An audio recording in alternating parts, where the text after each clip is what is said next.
Oh, it's a little chilly in here. Okay. Good morning, everyone. Just had one of our fabulous rides on the New York City subway system. I want to thank Jano Lieber, our extraordinary chair and CEO of the MTA. I could not be prouder of the work that you and the men and women under your leadership are doing right now, and that's what we're going to be here talking about. Michael Kempner, well, everyone knows Michael, the Chief of Security here at the MTA, who deserves enormous credit for driving down crime and making New Yorkers much safer than they had been. We also have the Chief of the MTA Police Department, Thomas Chafee, and all the men and women from law enforcement who are here today. I had a chance to thank many of them. It's great to be back with everyone and to take a ride and just, meet a little 19-month-old baby is always fun. Best part of a ride is to get to know everybody else on the train. I'm sure that's what all New Yorkers do, right? You should try it. I mean, it's actually pretty nice to talk to people. But, what sets us apart from every part of the country is how extraordinary this system is. And when I look at the fact that just over this summer, there were 311 rides on the New York City subway. People from all walks of life use it. Our tourists figuring it out. You can certainly spot them in a crowd. But our locals and our businesses and everyone who just realizes that this truly is the lifeblood of our region. And we need people to get where they're going safely. When I first took office 4 years ago, I inherited a system that can only be described as a real mess. Crime was up, ridership was down, customer satisfaction was down, fare evasion was up, homelessness was up. So we're looking at all these factors, and we knew we had a lot of work to do to roll up our sleeves and get started. And not the least of which was also the MTA was facing a fiscal cliff, literally down the railroad track, possibly going off the edge. So that's the MTA of late 2021 when I became governor. But we are not daunted by this. I made a vow that we will work tirelessly to get this right and to reverse all those arrows. So we leaned in and found solutions and began to turn things around. Beginning in 2022, I launched Cops, Cameras, and Care. What that talked about was adding more police, adding cameras, and more care for those who unfortunately have had to call this their home. People who need our help. We surged NYPD officers into the subway. My transit police were here as well. And we built on a plan. And what we realized is that people feel better when they see individuals in law enforcement. It's just a fact of life. You assume that a person who's going to do harm was less likely to in front of an officer. And that was part of why we made sure that we had 2 NYPD police officers, supported financially by the state, a decision I made. 2 police officers on every overnight train, because on the overnight trains, what do you have? Fewer people, more anxiety for those who are the wait staff and the bartenders, hospitality, the people working late nights, people working in hospitals as well. A lot of our doctors and nurses have to take the late night trains, as well as our hardworking New Yorkers. I mean, there's a higher sense of anxiety on the overnight. So we expanded that. We also added more platform barriers. You'll see them on, I think, approaching 100 stations now. About 150 by the end of the year. 150 by the end of the year. And what that is, as we know, there's been some horrific stories of people being literally pushed onto the tracks. And we knew in sort of a low-tech way, we could alleviate that anxiety and give people the opportunity to stand literally behind a physical barrier while they're waiting for their train. So that is something I'm dedicated to getting done. 150 stations will have it by the end of this year, and we're just warming up. Also, LED lighting makes a big difference. I remember going into subway stations, it just feels so dark and scary. I mean, things can happen when you don't have bright lights shining on the circumstances and the environment. So LED lights, we have them in how many stations, Jano? We'll be done with the whole system by the end of the year. You heard that? You heard it here from Jano Lieber. Whole system that I said get done will be done by the end of the year. So our stations will be safer and more secure. So we're going to get that done. Also expand our outreach teams, the individuals who see God's angels here on earth, those who develop relationships with those who've had a tough life, who find themselves living here, who have mental health challenges, who just need the dignity of a good home. And we've actually placed over 1,000 people who have been long-term homeless, living in our stations and our trains into housing that they deserve. So what do we have now? This summer was the safest summer in at least 15 years. Extraordinary. Safest July, and now I'm here to report officially, the safest August in recorded history. And a lot of this had to do with the fact that we were working hard on all these initiatives. And as I mentioned, even just last year we were proud about driving our crime rate down, but I said, mission not accomplished. This summer, it's down 9% from just last year. So that is the trajectory we're on, continuing to reduce it when, in fact, 4 years ago, the numbers were just going up month by month. And so we're making a real difference. In August alone, major crime was down 23% and assaults down 40%. And again, we're comparing a lot of this to the pre-pandemic world, right? Pandemic, take that out of the equation. It was surreal, very different circumstances. But at a time when people were not talking about subway crime as being a huge fear factor, was probably the last time was 2019. So when we talk about our numbers today and say, compared to 2019, we're dramatically better, down 16% compared to the summer of 19, that says a lot. That says a lot about how far we've come. And so, safest month, last month in August. So, like I said, mission accomplished, not coming out of my lips, because I want to stand here next summer and tell you that we even beat this year's records, which I'm driving toward as well. So, but I know this. I know this. Today or tomorrow, there'll still be another headline that sends chills down people's spines and creates that sense of, as much as statistically there's a very low percentage chance now of something happening, you still worry about your loved ones, our senior citizens, little kids, and yourselves on this. I understand that innately. So that's why we can't back down. In fact, we don't back down, we double down. And so I'm announcing tonight, today, that we're going to continue the overnight patrols that were actually intended last January as a very temporary measure. We thought we'd see whether it stabilizes the situation, look at the metrics as a result. It was supposed to be temporary, but I know New Yorkers tell me they feel safer when they see officers on board, so we're going to continue doing that for the months to come. And we're going to continue drawing on the $77 million we already allocated. I have $45 million for the National Guard's Empire Shield mission, so you're going to continue to see some National Guard here as well, because I believe this is what's making a difference. And so we have some other challenges. We're going to continue with the long-term upgrades, brighter stations, stronger barriers, fare gates. Okay, fare gates, everyone. I'm watching the fare evasion because I know you're going to ask me about it. Proud to say that in 1 year, since we started making this a top priority since last year, fare evasion is down from nearly 14% of rides on the subway last year to about 9%. Now, 9% is still too high, but it's better than the 14%, which is actually down from the year before. So again, trending in the right direction. And we're going to continue making our system reliable. Customer satisfaction numbers, about 85% on the subway. Not quite, but okay. Headed way up. Headed way up, okay? Let's get them there, okay? We're getting there. We're making real improvements there as well. And as you know, when it comes to continuing our investments in infrastructure, and thank you, congestion pricing, it's working.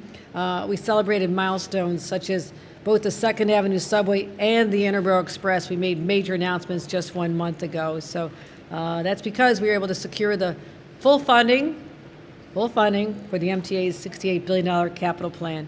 And one last thing I want to get out there is the riders saw the best subway on-time performance in a decade. Okay, that's a headline, right? I know you don't write the headlines, but maybe tell someone back at the home office, that's a headline. So we're going to keep doing this. We're also going to keep monitoring our laws. We talk about repeat offenders on the subways all the time, people who seem to be cycling in and out of the courtroom and no consequences. So, I've had to change bail laws. I've had to change discovery laws. So repeat offenders and those who do harm to others know their days are numbered. So I'm going to keep doing whatever it takes. This continues to be a challenge. It's one we're up for, one that we've made real progress with, but I'm going to continue giving reports because we expect to be held accountable. I have high standards of what New Yorkers, who are our commuters and also our visitors, are entitled to when they pay for that fare and get out in one of our subway trains. And so I could not be happier with this report today. So I want to bring someone who shares this passion and this vision and has been such a strong partner of mine in government, our CEO and Chair, Jana Lieber. Thank you. Governor, this is a press group. It's not a neutral audience. I just say standing ovation from the real world for what you've just described, because we couldn't be celebrating the safest summer the way we are today without your investments in public safety and in mental health. We stood here a couple of years ago in this same space, you recall, and you announced cops, cameras in car, and you have given riders what they want to see. More police in the subways, security cameras in every subway car on top of the 15,000 security cameras in stations, and a ton more mental health outreach, including the Scout program, which is taking people who need to be indoors, in some cases, to involuntary commitment, the people who have severe mental illness and who are most disturbing to the subway environment. You did that. And as you said, more pushback on fare evasion, which has yielded, let me translate the governor's numbers another way. We have a 36% reduction in fare evasion in the subways over a 1-year period because of everything that's been done, including your State Department's approval of our effort to stop people going through the exit gates, which are the superhighway of fare evasion. This is how we cut down on transit crime and address the sense of disorder underground, what Governor Hochul has done. But as she said, as the governor said, no matter how good the stats are, and they have shown all the progress that you articulated, none of it matters if our customers, if New Yorkers don't feel truly comfortable. So I just mentioned, again, what you said. In survey after survey, the customers are telling us safety is their number one priority, and this cuts across demographic and neighborhood and all the different categories you can slice and dice a survey. And recent polls do show that they're feeling safer and they're also feeling better about the system. Another sign of confidence, ridership is way up this summer. Strong on-time performance is driving that, but also that sense of safety that you have made possible and real with all the investments. Make no mistake, and Governor will never let us declare victory. There's no mission accomplished sign behind us. We have a ways to go. There are going to be high-profile and troubling incidents. They do persist. New Yorkers, we are the one place in America where everybody sees something like that happen and says, that could have been me, because New Yorkers use mass transit more than any other place on earth. That's why mass transit safety is so high profile. And I am just thrilled by the passionate commitment that we have received from this incredible leader on issues of transit safety and transit funding, and generally making her the most pro-transit governor in anybody's memory. So with that, I'm going to turn it over to my partner in crime, now MTA Chief of Security, former Chief of the New York City, the NYPD's Transit Bureau, Michael Kemper. Chairman, thank you. Governor, to all, good morning and welcome to Grand Central Station. Look, Governor, Chairman, the NYPD have all been clear that public safety is their top priority, and nowhere is that more evident than in our subway system.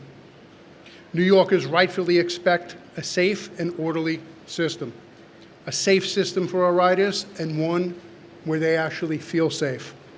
Knowing this administration has made tremendous investments toward advancing subway safety, investments that are delivering real results, and investments that you just heard will continue. It was through the leadership of the governor and the MTA chairman that a series of worthy investments, initiatives all in the name of public safety, were implemented. To name just a few, the governor touched on them. The support and funding for the deployment of thousands of additional NYPD and MTA PD cops to proactively patrol the subway system. Make no mistake, the presence of a cop in the subway system is highly effective and holds so much meaning and value to our riders. It offers them a sense of comfort, a sense of ease, and ultimately a sense of security. A vast, expansive, and with confidence, I can say, a highly effective network of video cameras in every station throughout New York City.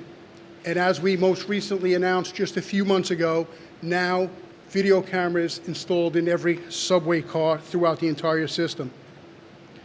These cameras have consistently demonstrated their value as a worthwhile investment, serving both as a strong deterrent to criminal activity, as well as an invaluable tool for detectives to use during investigations. The recent expansion of our scout teams, updated and brighter lighting in our stations, the installation of safety barriers on platforms, modifications to turnstiles to prevent fare evasion, the list goes on and on. This year's decline in subway crime is one of the clearest indicators that this administration's investments in the subway system are paying off with tangible results. NYPD data shows a 22.5% reduction in overall crime this August versus last August. And as the governor mentioned, this includes significant reductions in violent crime, such as felony assaults, which were down 40%, and robberies, which were down 34%. An over 9% reduction in overall crime over the last 3 months, the summer months, if you will, June, July, and August combined, when compared versus the same year. A year-to-date overall crime decrease of 3.7% versus 2024, and a crime decrease of just about 10% versus calendar year 2019.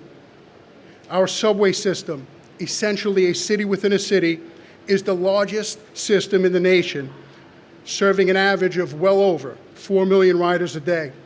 And despite its size and complexity, an average of only 5.7 index crimes occur daily. Matter of fact, and very important to note, NYPD data shows that year-to-date 2025, as we stand here right now, only 1.7% of all crime that occurs in New York City occurs in the subway system. Think about that.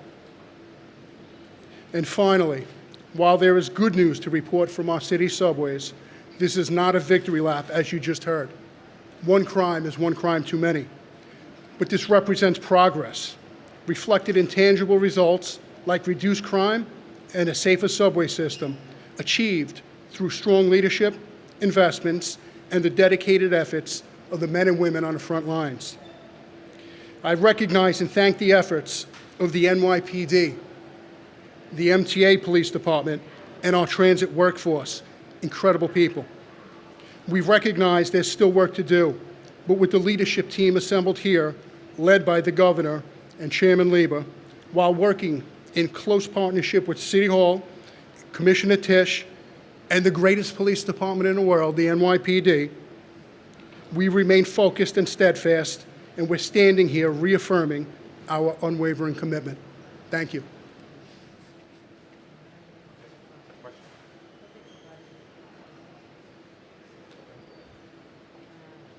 All right, we're ready to take a few questions. On topic first, let's go, of course, to Marcia Kramer from CBS 2 to get us started. Marcia, good morning.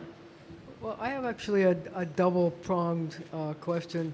Number one, you've been under incredible pressure from Sean Duffy, from the Federal Transportation Secretary, to reduce crime, but there's also been pressure to reduce the incidents involving track workers and subway workers who have been subjected to accidents. I wonder if you've made progress on that and what you want today's statistics to say to Sean Duffy about the safety of the system. Tell Sean Duffy we've got this. We're working hard. We know how to do this. We have the resources. You have a governor that's investing unprecedented dollars into subway safety. And I know he's got a lot on his plate. We'll take care of what's happening underground. You take care of what's happening in the skies. Keep our skies and other transportation networks safe. And I know how to find you if I need help. Got your number. Anything you want to add on? No. Something about the accidents? Marcia, we're going to respond to the FTA on the technical. Their issue was the calculations that we were using, and we're doing the calculations the way they've asked, and we're confident that that puts the issue to rest. All right, let's move on to Andrew Siff right here from WNBC. Andrew. Governor, you said that this cops on trains and platforms would continue for a number of months.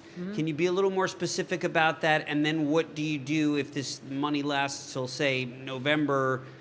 How do you go forward from that? Is this something that New Yorkers can expect to last much longer than just another couple of months? I want to make sure that we're deploying resources in the right places. So what my point is, I'm going to continue supporting this, but have the overnight stabilize in a way where we want to do more during rush hour, for example. I want to have some flexibility, but I'm committed to making sure to support the city in their efforts as the primary enforcers of the laws underground here, that they have what they need. And I know that it's worked very, very well, and I'm going to continue this focus. So I'm saying a number of months because I've got a new budget I've got to work on as well. I have to go back to the legislature. But with what the resource we allocated last year, we're going to continue that through this year. All right, on topics, there's Samantha Liebman right back there from New York One. Sam? Good morning, Governor. morning, I just wanted to know if the change to the involuntary commitment laws and the increase in the scout teams has made a difference in the subway getting people who need help. Absolutely, the scout teams have, because we've had those in place longer, the SOS team, the scout teams, and that is part of the impact of that has been the 1,000 people who literally were long-term homeless living on our stations and on our trains. And those people now have a roof over their heads, and we're continuing to invest more in that space. The involuntary commitment law was just enacted, so it's a little early for us to look at the data to see how many cases that has affected. I can certainly look it up, but it'd be very early to draw any conclusions at this time. Can I add one thing? Yes, sir. Samantha, the key fact is not, we had trained clinicians out there who were doing involuntary commitments before the change in the law, but what may blur the data is we now have 5 times as many of those trained clinicians out there. There are 10 teams. The governor funded it, so we're doing a lot more to bring the seriously mentally ill indoors. And I talk to riders, people notice that there are fewer of those really extremely suffering people in the public space. All right, we got time, tight on time, a couple of off topics. Emily No right there from Politico. Emily. Governor, regarding the remarks that you made on Sunday before black churchgoers, do you believe that being of Irish descent sort of gives you license or understanding to make a remark like that, to ask that people not spend their refund checks on liquor? Just for context, I was in my hometown at a church I've gone to for 20 years. I'm dear friends with the bishop, the congregation, they're all my friends. And I was describing, acknowledging the stress that a lot of people are under in our communities. So I made a lighthearted joke. I also said I'd be willing to stop by a store, and so it was in that context. I wasn't making any generalization about any particular community at all. But I also, as I reflect on it, it's not the best way to talk about. I was trying to make an argument about how I'm putting money back in people's pockets, and despite that, Donald Trump is taking away health care, child care, and so I had all that framework of what's going on. But listen, my intention is never to offend anybody in that context, and I regret that is the takeaway for some people. So I'll leave it at that. All right, we got time for one more. I see Alfonso Castillo from Newsday has made his way through the beautiful Grand Central Madison concourse to be here with us today. Alfonso. Hi, Governor. I wanted to get your thoughts on the possibility of a Long Island Railroad strike could happen in just over a week unless you request that the White House intervene. Can you give us any of your thoughts about whether you plan to do that? The White House already intervened, and they screwed us in the process, right? They never should have given license to stop the negotiations. They never should have shut it down. and said that's enough and giving authority to strike. So if anything happens, and I'm going to work my damnedest to stop this, and I want people back at the table, I want the conversations to occur in a meaningful, productive way, because we have over 300,000 people who rely on this system of transportation. But if the worst scenario occurs, I want this entire community to know that this was initiated by the Trump White House. They could have stopped it. They still can withdraw that authorization. And where are the Republican members of Congress who supposedly have a direct line to the president, who represent the very constituents who will be harmed by this? So I'm working hard. We're all working hard. We do not want this to happen, but let's look at why we are here today. The president did something rather extraordinary and almost unprecedented, which is to say, okay, go ahead and do what you want now, go ahead and strike. That's unusual, and he owns it, as do the Republicans on Long Island. All right, you all set? Jano, anything? No? Okay, no, folks, no. It's not the way we do business here. They've got to go. They've been here. They've been patient. Thanks, everybody. Thank you so much. Thank you. Appreciate all of you. Thank you.